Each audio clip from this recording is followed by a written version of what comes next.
So C.S. Lewis, for instance, said that faith is the art of holding on to things your reason has once accepted in spite of your changing moods. So C.S. Lewis says that you have good reasons and therefore you have faith.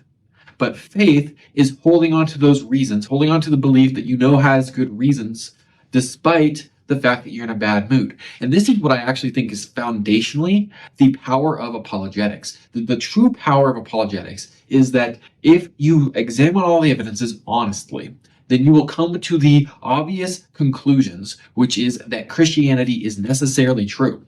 Or to say it more favorably, if I want to be really honest in my language, you'll come to the realization that all the evidence suggests that Christianity is true, and therefore it would be irrational not to be a Christian. Now, that doesn't mean that it's actually the case. I actually did speak a little too firmly there. It's not actually the case that it is necessarily true. It is the case that all the evidences point to it. So if we're being intellectually honest, we would say, oh, the most reasonable conclusion I could have, the most reasonable position I could take, given all the evidence, is Christianity.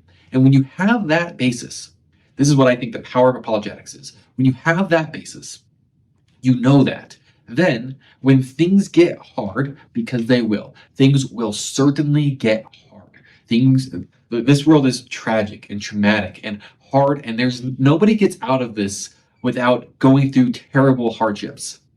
And when those occur, the strength, the power of having studied and done your homework and done the research is that you don't lose faith because you're in a bad mood.